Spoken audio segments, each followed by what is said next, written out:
recording has begun, and I want to wrap up our class talking about the importance of the Song of Solomon. So let's dive into this book, and I want to just highlight a few things. First of all, what is the overview? What's the big picture of this book? And as you already know in your reading of it, it's a conversation that takes place between a man and a woman.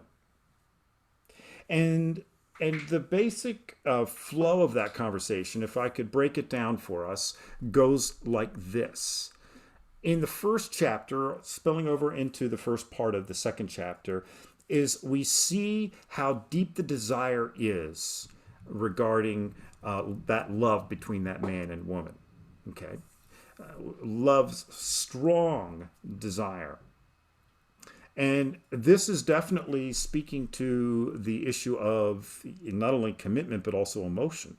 There is passion in this. Don't overlook that.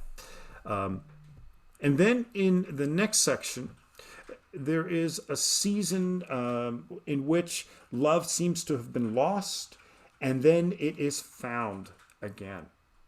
And which is something else regarding, again, the nature of love. These are wisdom books. These are observations about the way life works, about how to live life well, or how to love well in this case. And realizing that sometimes in that pursuit of love, love doesn't always unfold the way you expect it to. It can be lost. But there's also the joyous moment of it being found again. And so there is a steady progression, if you're tracking the nature of the relationship between the man and the woman in this conversation, from almost a courtship into marriage. And that's what this next section is about, the celebration and completion of how they then become one as, in a sense, husband and wife. And that's what chapter 3, verse 6 on into the first part of chapter 5 is all about. Is that completion of the two souls in search of one another. And I hope you're beginning to see that here's the Bible talking about a very intense subject. If you haven't noticed by now, this is not a book that you read to children. Okay, I just need to be upfront with you about this. This is not a book, for example, in our family devotions that I sat down with our 2 young children and we did a family devotional over. This is a very mature book. It deals with a very mature topic between grown man and grown woman in love with each other and seeking to be committed to each other for life. And then there is also, in that process of, by the way, there's some realistic observations about the nature of committing yourself lifelong to another. There's a little bit of anxiousness that comes with that. I can't tell you in my work as a pastor how many couples I've talked to when they're right on the verge of making that lifelong commitment to each other. There's that sense of, oh my goodness, I'm doing this, right? My whole life for this one person. As much as they've thought up to that moment, this was the right thing to do, this is what I want, there's still that moment where someone says to themselves, am I really doing this? And because it's a commitment of life, wholehearted. And then there's that celebration and completion there.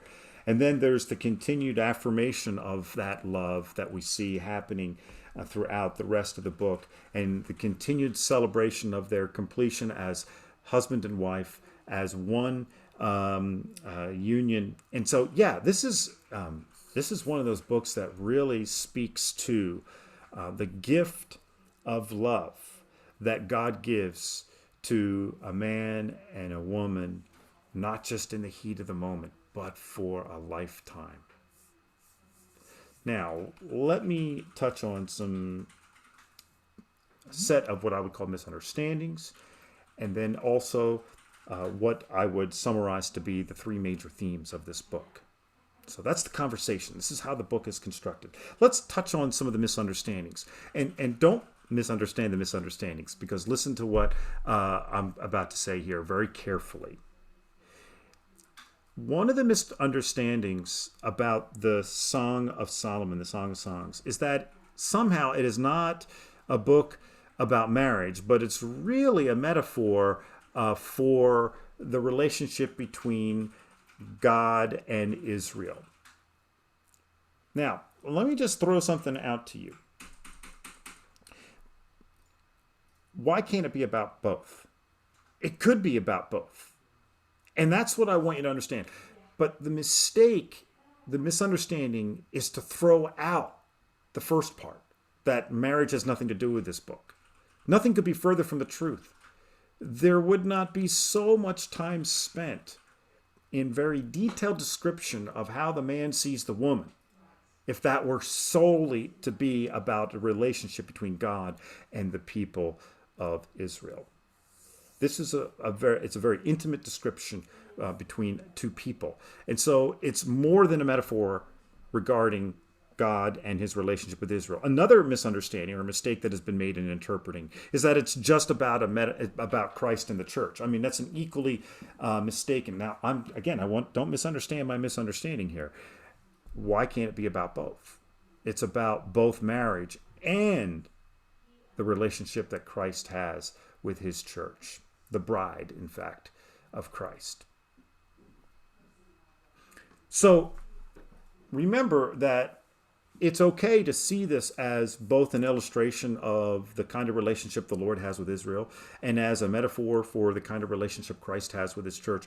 But don't throw out the fact that it's also about marriage. In fact, some would say primarily about marriage. So that speaks to the final three themes that I want to highlight here in the Song of Solomon. The themes. By the way, one of the reasons it's called the Song of Songs is it's like the ultimate love song. That's the meaning of the phrase Song of Songs, meaning there is no greater song to be sung. Because what makes a person want to sing? Well, they're in love, yeah, for one. They're in love with God, in love with another. And, this is the ultimate song, is what the point of the title is. So what is being celebrated in this song? Well, first of all, God himself. We can't mistake this. God himself celebrates that gift of love between a man and a woman. After all, it was his idea. Again, going back to Genesis, right? Where Adam and Eve were created. That's important to get. Especially when out of the man, God created the woman. And when the man saw the woman, he was attracted to her. Make no mistake about the meaning of that attraction. God is celebrating. He intends that attraction. He designed that attraction. That's the way God has made things. Okay? And so it's not just about the love, as I've said, it's also about that physical attraction.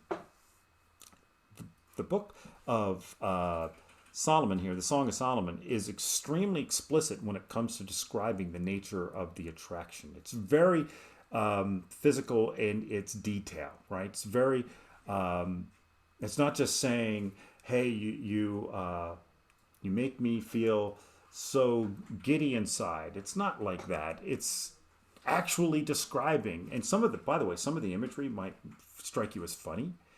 And but you got to remember, this is what ancient culture would use as comparisons for beauty. So now the third and final theme I want to highlight is this: that God celebrates the faithfulness between a man and a woman and the honor that they give to one another.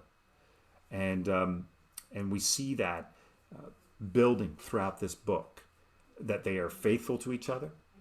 This isn't about a man on the prowl trying to find as many women as possible, nor is it about the woman doing the same thing. It's about one man and one woman coming together for a lifetime.